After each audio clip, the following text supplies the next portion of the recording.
So what are we going to do with all of these nerdy young white men? I think that there is actually a pattern that the SJWs are identifying.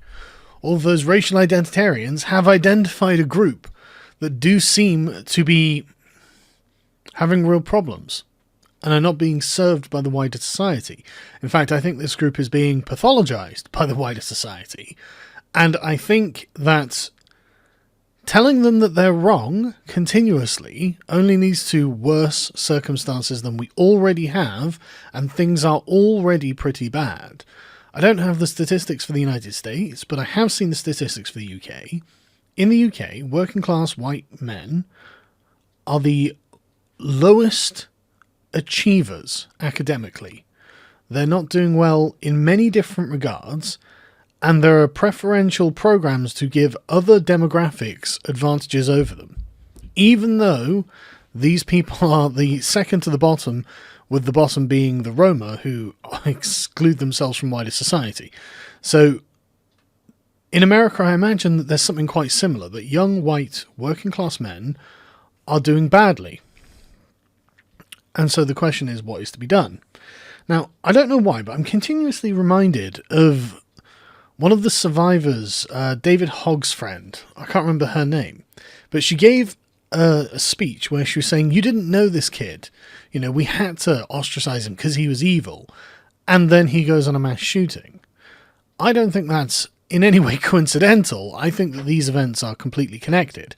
Same with the Columbine shooters. They felt like outcasts. They felt like they had no place. And so they went and shot up their school. I think that that's the thing that causes this. And I think that the expressions of it are honestly kind of irrelevant. It doesn't even matter in which way they express themselves. I think that the disenfranchisement of young white working class men is going to lead to further shootings. Now, the Garlic Festival shooter, I'm actually not aware of his political affiliation, but apparently during the shooting, someone yelled, "Why are you doing this?" And he yelled back, "Because I'm really angry." The El Paso shooter, I read his manifesto. He does appear to have been a white nationalist, concerned in much the same way that Brenton Tarrant, the Christchurch shooter, was. Like, these are not irrational people, but what they see is a future with no hope, and so they decide they're going to do what they do and go on a shooting and kill a bunch of people. In the El Paso shooter's case, he went to an 80% Mexican town in the United States and shot some people. In Brenton Tarrant's case, he went and shot up a mosque. So they're not being irrational. They just have no investment in the society as it currently stands. And I think that's a real problem. And we have to start worrying about how we're going to integrate young men into wider society and not treat them like they're part of the problem, or treat the way that they act and express themselves as part of the problem. Because I really don't think it is. And I think it speaks, frankly, to the feminization of society that that's the case. But that's not really what this video is about. This video, well, I mean, it is, kind of. But I guess we should probably talk about Connor Betts, who I think is the guy who's going to be broadly ignored in the discussion about mass shootings. Because Connor Betts was a Bernie bro. Connor Betts would have supported the squad. Connor Betts was just like the others. Another just dorky-looking white guy. But this one had chosen leftist ideology. On his social media, his biography, on his Twitter page, he said, "He, him, anime fan, metalhead, leftist. I'm going to hell and I'm not coming back."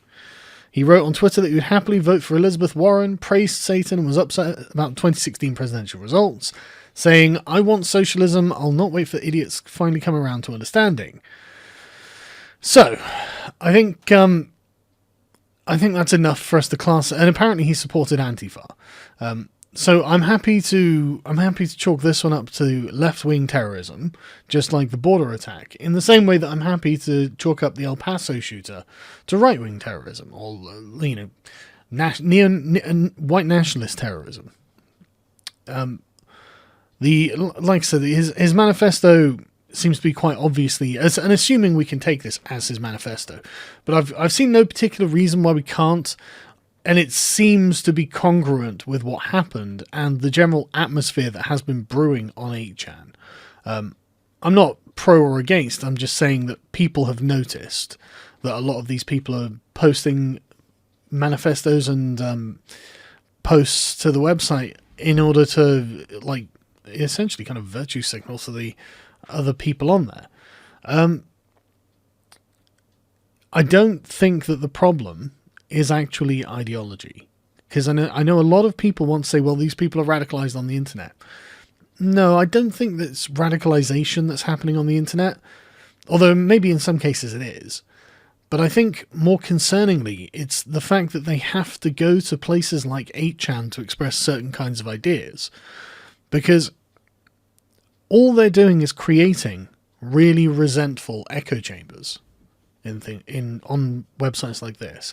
Now, I'm not saying there aren't also, left-wing echo chambers that are really resentful, because there obviously are. And it's obvious that people tumble into them. But it's when they start really hating the other side that this sort of stuff, I think, ends up manifesting. And it really should be prevented from getting to that point. I think we really have a duty of care towards these, just any young person, really, but to anyone, we have a duty of care to prevent people from falling down these rabbit holes. Now, the first step towards doing that, in my opinion, is not ostracizing them from wider society, even if they have opinions you don't like. Like, I've got a couple of friends who are actual white nationalists. We don't tend to discuss politics, but I don't unfriend them, or I don't, stop our relationship because they're white nationalists, because A, I think that'll just make them worse, and B, I think that's really unhealthy, and I think that I'm liberalizing them. I've noticed them becoming more moderate in their positions. All you have to do is listen to the concerns with a sympathetic ear. Their solutions are generally awful, but the concerns are usually quite valid. I mean, for example, inequality, tax evasion by major corporations, all this sort of thing, corporate interference with government, excessive military spending. There are lots of really valid points and observations about the world that come from the left. And then you have, on the other side, on the white nationalist side, you have, we're concerned about the demographic changes that are going on in Western nations. Again, not something you can contest. I mean, the 2021 census in England, in Britain, is going to be a shock to a lot of people, I am absolutely sure. There is going to be a lot of eyebrows raised, but no one will really want to talk about the implications of this. Is it fair to say to someone, you know what, you can't even be concerned about these issues? In fact, if you start talking about these issues, we're going to ostracize you and assume you just hate everyone. I don't think that's fair. And I think that if this was happening in another country to another racial group, it would be considered demonstrably unfair. In fact, the left usually uses the example of Native Americans, and most of them died to disease. So it's not like it was something that could have been prevented. So I don't think that we can reasonably say there are some ideas that are not up for debate. Even if, a small percentage of the population have these kind of radical left or ethno-nationalist beliefs, I think we still have to make them a part of the dialogue, even if they're a minor part of the dialogue. And I don't think that we should pathologize people for doing it. And that might be hypocritical coming from me and my stance on communists. But no, I really like to debate and engage with communists. I think that it's important to do so.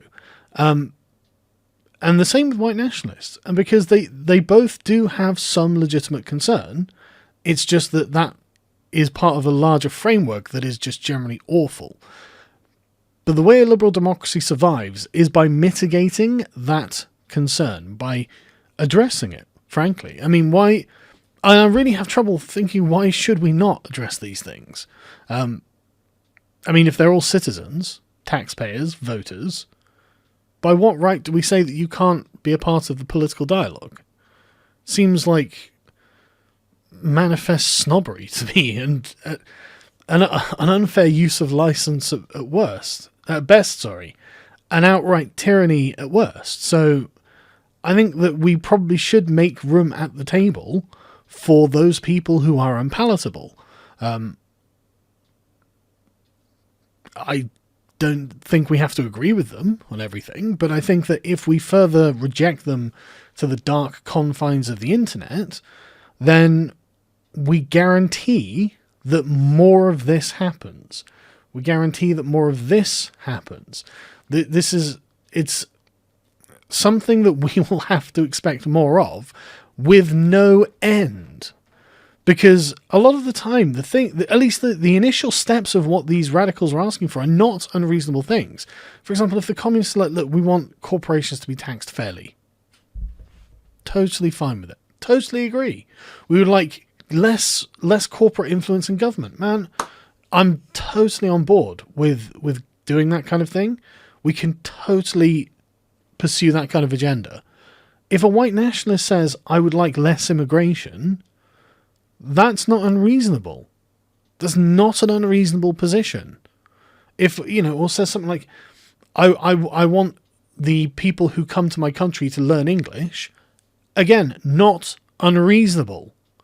So whether you like the radical left or the radical right, in either way, you don't have to like them to agree that these are not unreasonable demands. And I think that most of the problem would be mitigated if we accepted them as part of our own ideal and part of our own platform of ideas and policies that we would project out. There's nothing wrong with wanting less immigration. There's nothing wrong with wanting corporate accountability. These are things that we can be firm on from a moral conviction, from a sort of centrist liberal perspective, have a firm moral conviction of, and actually address some of the problems. And it would definitely make things a lot worse. But that, to me, is all a surface level. It's not getting to the root of the cause. It's putting a Band-Aid on a wound. It's not, getting to the root of it. I really think the root of it is the way that society generally treats young men. And I think that we should not let the left control the dialogue in this regard. Young men are not evil. Young men are in need of guidance and support. Frankly, they're in need of getting married and having kids. That's what we need them to do. That's, if you want to integrate young men in society really quickly, get them married in their 20s and get them kids by their 30s. And my God, I bet all this goes away. I bet young men stop killing themselves in record numbers. Give them something to live for. Give them some way to get integrated into society. Give them some way of actually becoming, one of the things that both sides talk about is what Steve Bannon says, millennials are essentially going to be serfs. They're not going to own anything. They're just going to be working for a corporate overlord forever. That's really unhealthy. Well, what state of affairs actually permits this? Well, there's excessive government permissiveness and mass immigration. Both concerns of the left and the right. Well, okay, let's deal with them both. Let's make sure that the corporations don't just hold the reins of everything and get to do exactly as they want and pay no taxes, but also let's not have 1 million immigrants, legal immigrants to the United States every year. Let's not have 300,000 to my own country. We don't need to. There's no compelling reason to do that unless you're worried about the GDP because you own a corporation, a multinational corporation. I don't. I am what you would call a small businessman, and I've got no interest in seeing the borders opened, and I've got no interest in seeing mega corporations pay zero taxes, especially as I've got to pay an ungodly amount of taxes myself. So I would rather both of these things be reined in, like the dirty centrist that I am. But we can't do any of these things until we actually have some empathy for these people, because I think a lot of these types of shootings are suicide attempts in and of themselves. I think that these young men would have at some point, had they not picked up ideology in the way that they've done, either left-wing or right-wing, they'd just put a gun to their head and blow their fucking brains out.